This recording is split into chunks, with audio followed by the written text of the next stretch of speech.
Saturday's loss to the Longhorns, it still stings, but is it fatal? Well, we'll see. This is Locked On Baylor. You are Locked On Baylor, your daily podcast on the Baylor Bears, part of the Locked On Podcast Network, your team every day. Thank you for joining us for another episode of Locked On Baylor. I am your host, Cam Stewart. It's brought to you today by Jase Medical. Thank you for making it your first listen today and every day. Still breaking down this Baylor loss at the buzzer to the Texas Longhorns on Saturday in Austin. For those of you who joined the post-game show, it got emotional in there. I was just upset. I was really upset, and I still am.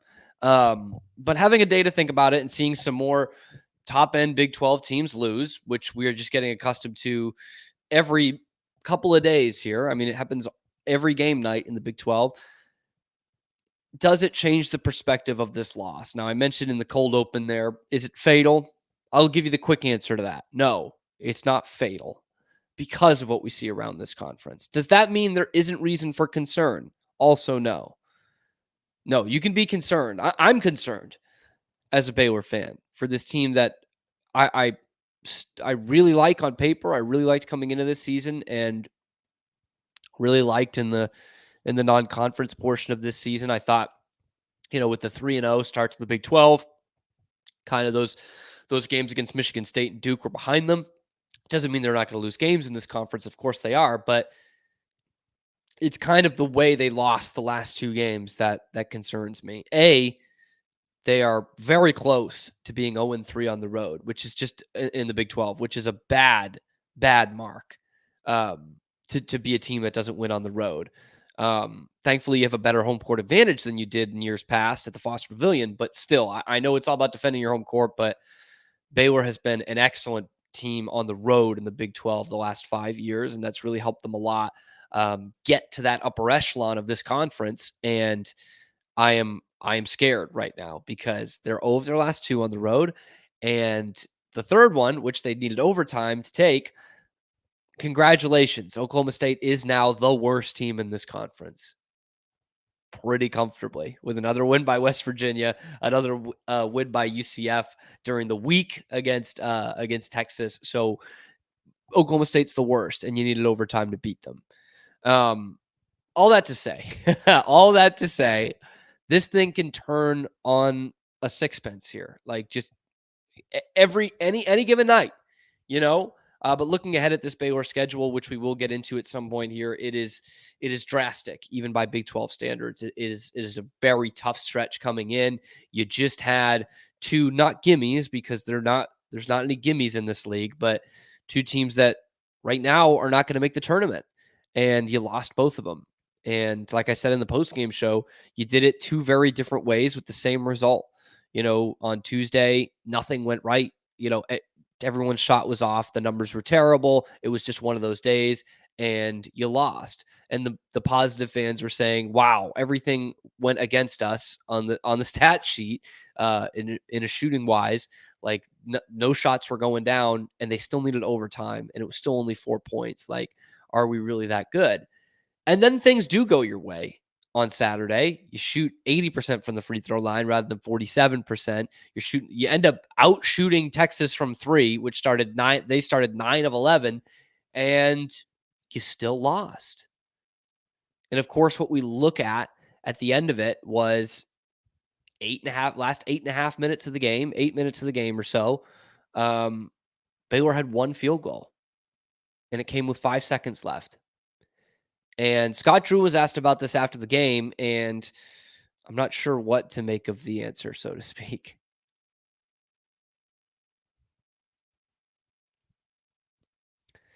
Okay, so not a lot in there for me. He just kind of says, "Yeah, it happens." I know he doesn't really think that because he is a really good head coach, a great head coach still. But Scott got out coached in this game. That doesn't mean, like I just said, he's a great coach. Doesn't mean he's a bad coach, but he got out coached in this game because there were no tangible adjustments that we could see or adjustments that worked in the last 8 minutes of the game. And, he says, it's a time to get to the free throw line. That's great.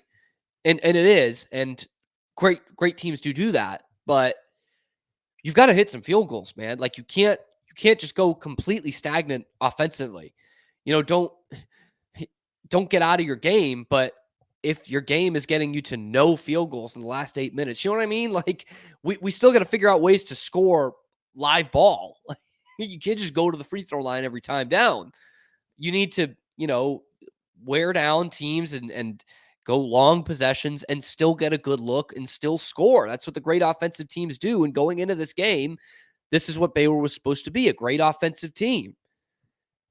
But the last 2 games, they have a one of the most horrid shooting performances I've ever seen on Tuesday. And of course, it's much better on Saturday. But if you don't hit a field goal in the last 8 minutes, that doesn't mean man. That doesn't mean anything if you don't if you hit one field goal in the last 8 minutes and lose the game. And now we'll be saying, oh, well, they only hit one field goal in the last 8 minutes. They still only lost by 2 at the buzzer. No. At some point, it's got to get fixed. It's January 22nd that I'm talking to you guys about this. At some point, it's got to get fixed. At some point, we got to iron all these things out. Scott Drew said last week, it was when the turnover numbers were going down. He said this after the Cincinnati game, that it was because these guys were finally getting, a lot of minutes together. It was a new team coming into this year, and they're facing good competition and getting a lot of reps together as a result. Well, I don't think we can use that excuse anymore. I thought it was not the best one on January 13th. It's worse after January 20th. So I got to see the cohesion turn into points, really, is what we need to look at there. And the end of game,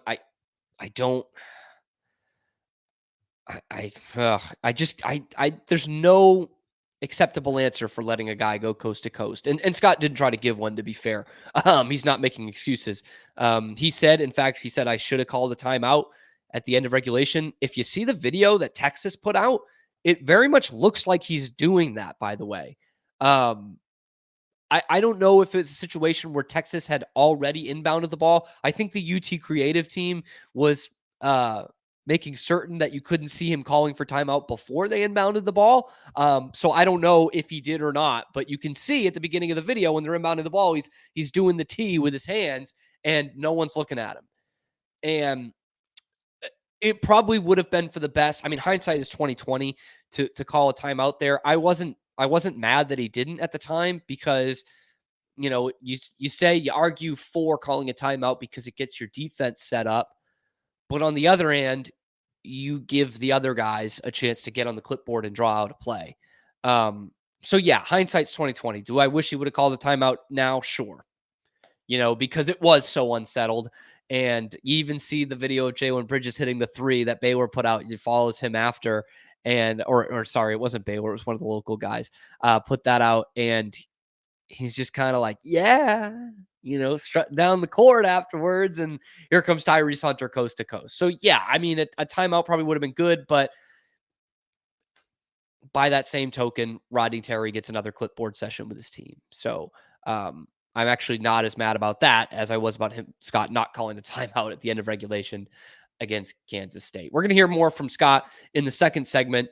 And specifically, another thing that's just kind of lacking from this team, even when they were winning games, this part was kind of lacking a little bit. We'll hear from that next. First, I got to tell you about my friends over at FanDuel. They are America's #1 sportsbook. We just had an awesome week of NFL football. There's still time to get on the action, though, even though we're heading into conference championship weekend. There's still time, okay? And they're an official partner of the NFL, so FanDuel is going to take care of you. Right now, new customers get $150 in bonus bets guaranteed when you place a $5 bet. That's $150 in bonus bets, win or lose, okay? And the app is so easy to use, even I can do it. And you guys know, you listen to me every day. I'm a dummy. Okay, I can figure it out. They've got live same-game parlays. You can even see the parlay hub where other people are putting out their parlays, so you don't have to just guess. I can be like, oh, well, this guy's making some sense. She's making some sense. Let's go with that one. So I do that a lot. You got the parlay hub to see what other people are betting, props, over-unders, spreads, anytime touchdowns, all of that great stuff available on FanDuel Sportsbook. So visit FanDuel.com/locked-on and make that first bet a layup. Again, that's FanDuel.com/locked-on. FanDuel, official partner of the NFL and America's #1 sportsbook. So one thing, it's not necessarily, it's a microcosm of the 8 minutes with only one field goal to end the game. But the bigger picture, I should say, is that Baylor has not had that killer instinct in these games, which they did in 2020, they did in 2021, they did in 2022, once or twice last year. Adam Flagler at TCU comes to mind when he scored like 18 straight points or something. But other than that, Baylor does not have an alpha and hasn't for the better part of 2 seasons now. And I tweeted it out during the game. 5 minutes left, tie game. Both teams had a chance to pull away, but more recently, Baylor had a chance to pull away and did not. So who is going to step up? Who is going to be the guy? Who is going to, I'm going to see, or as the time you're listening to this, I went to see the Celtics down in Houston yesterday. It reminds me of an old Celtic, Cedric Maxwell, who in the 81 final said, "Get on my back. I'm going to take us there." He was on a team with Larry Bird, Kevin McHale, Robert Parrish, all these Hall of Famers. And he said, "Get on my back. I've got us." And he was the MVP of the series. Baylor's got all this talent out there. Who is going to be the guy that says, "Get on my back, guys. I've got us. I am taking us to this win. We have played better than them. We are the better team than them. We have gotten the looks that we want. We're holding them to the looks that they don't want. And now it's crunch time on the road." None of that matters, that other stuff I just listed, because it's a tie ball game. But I'm going to get us there. I'm going to make sure this isn't a disappointment. Baylor doesn't have that right now. That is subject to change. That can change no matter what the old people try to tell you. That can change. Guys can develop that. But right now they don't have it. They don't have that guy with the killer instinct who says, "I don't give an F. I'm getting to the rim." Or "I'm hitting this shot," or "I'm making this defensive stand." Specifically on the offensive end, though, you need a killer. And I think there are some guys out there that can do it. Jalen Bridges, I mean, it gets lost in the fold because they lose, but ice in his veins, step back 3 with 5 seconds left to tie the ball game. Like, that's huge, right? How many times in the last 2 games have we seen Langston Love, or maybe not the Texas game, but the couple games before, Langston Love sniffing an area to get to the basket and getting there and getting big buckets for them? Like, there are guys who can do this. Jacoby Walter's a knockdown shooter, right? Like, there are guys who can, by their skill set, do this. Ray J. Dennis has hit some big shots down the stretch against Oklahoma State, against Cincinnati. So there is talent on this team to do that. But this isn't a talent thing. Talent's part of it, but it needs to be in your blood. And right now I'm wondering who that is.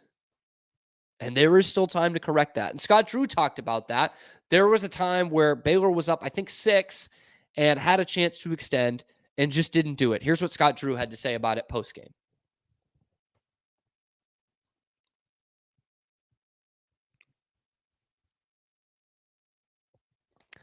Exactly. They need that. I mean, and it's comforting that the coach realizes that, but uncomfortable in the fact that he has to say that on January 20th. And I know he mentions it kind of backhandedly there of not having guys who play together for a few years. And I know this is a case amongst the fans. It's not the overwhelming majority of the fan base, but fans who are saying Baylor was a lot more successful before they had one and dones. And it's not a bad argument. It's not a bad argument. It might be a little hollow, but it's not a bad argument. Now you're towing the line of, well, then should Baylor not go after the best talent in the country? Should Baylor fall behind recruiting wise because it worked a little bit better that they had guys who played a couple years together? Maybe you say that. Maybe you say, Cam, well, they won a national championship without any one and dones. So yeah, it is worth it. Okay, I don't know. I don't mind Baylor going after the best talent. We have seen teams that have done, 3 one and dones on the same team and win national championships. So it can happen, right? Kansas always has those kind of guys, and Kansas is always the toast of college basketball.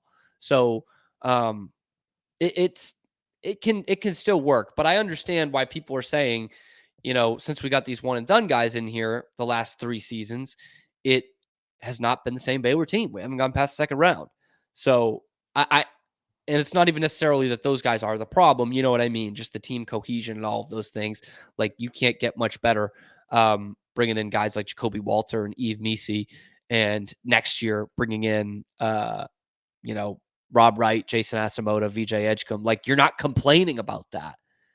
But Scott Drew even said it a little bit in there. It was different when you had guys who played 3 or 4 years together. And I just wonder if that is not a cry for help, but a cry for, we're going to have to change our strategy here. I don't know. Maybe I'm reading too much into that. But it was not Coach Drew's most electric day. He will have some electric days this season. Trust me. But for right now, it's that lack of a killer instinct for Baylor. I mean, they make one of their last 9 shots down the stretch. It's a bad look. It's not something that's new, and it gets amplified, of course, when it's on the road, because it's easy to be a little bit more focused when you've got that crowd behind you at the Foster Pavilion and against the other team. It's not as easy when you're on the road, and they've played in some big environments the last couple of games at Texas, but specifically at Kansas State.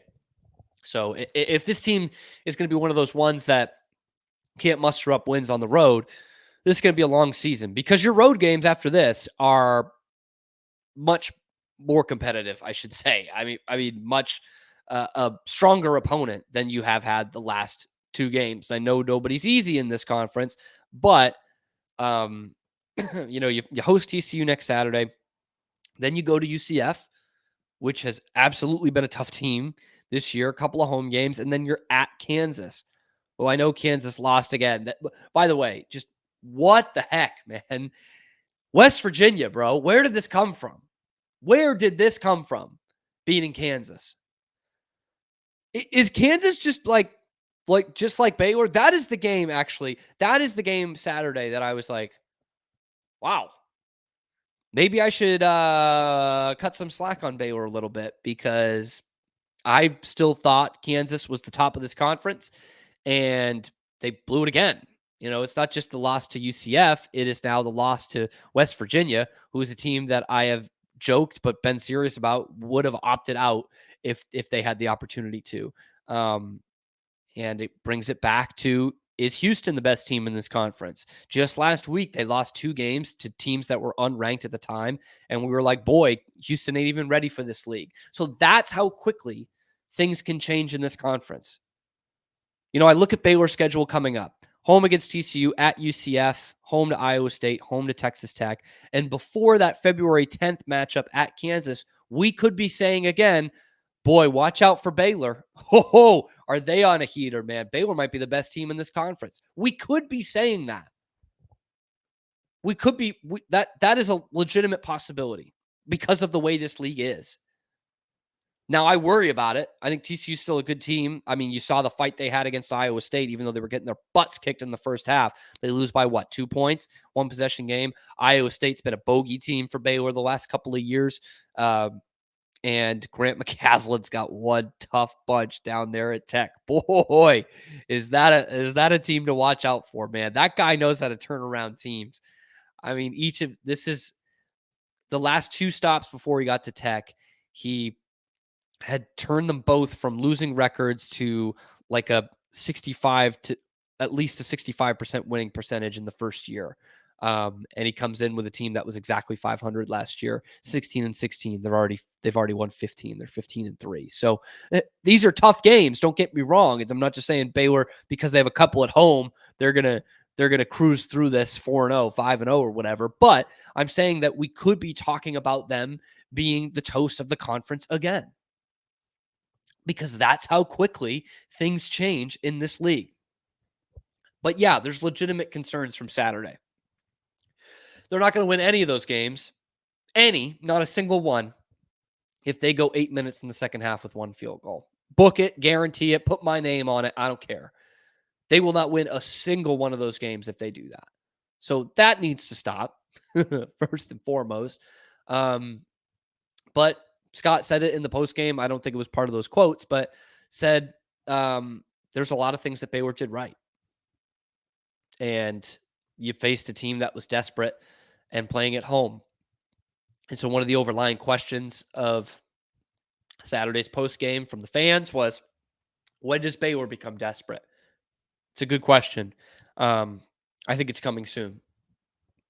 I hope they're not fighting for their tournament lives the way Texas was on Saturday, albeit on January 20th, but they do need to have an air of desperation soon. And hopefully that comes after a full week of practice, rest your guys up, work out some of the kinks, and playing a rival that is also a pretty darn good basketball team in TCU in your building on Saturday. Hopefully that's the case, that they turn that around and that becomes the watershed moment for them, so to speak. We got women to talk about coming up after this.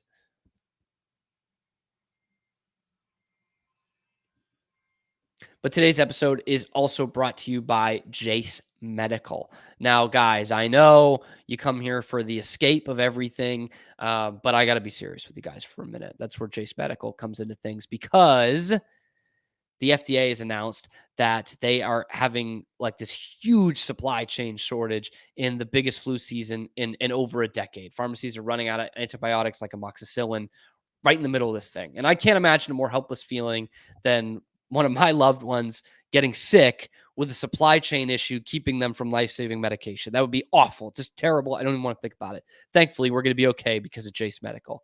The Jase case is a pack of 5 different antibiotics to treat a long list of bacterial illnesses, including UTIs, respiratory infections, sinusitis, among others. This stuff could happen to any one of us. So visit jasemedical.com and complete your physician encounter. It'll be reviewed by a board-certified physician, and your medications will be dispensed by a licensed pharmacy at a fraction of that regular cost. It has never been more important to be prepared than today. Go to jasemedical.com and use offer code LOCKEDON to get $20 off that first order. That's Jase, Jase, medical.com, and use the offer code LOCKEDON, LOCKEDON, to get $20 off that first order. So switching gears over to the women's side, it was not as easy in a win as I thought it was going to be for the Lady Bears, but a win is a win. And when you're coming off 2 straight losses, you'll take that. And you see, I talk about the men getting a whole week to prepare for TCU. The women got a whole week to prepare for UCF. And usually it's a good thing. Maybe you saw a little bit of the rust with it too. It's a double-edged sword, right? But they do come away with the 3-point victory. Free throws are the difference down the stretch. They made some clutch free throws. And Nikki Collin said, of course, a win is great, but we need to improve on some things. Here's what she had to say after the game.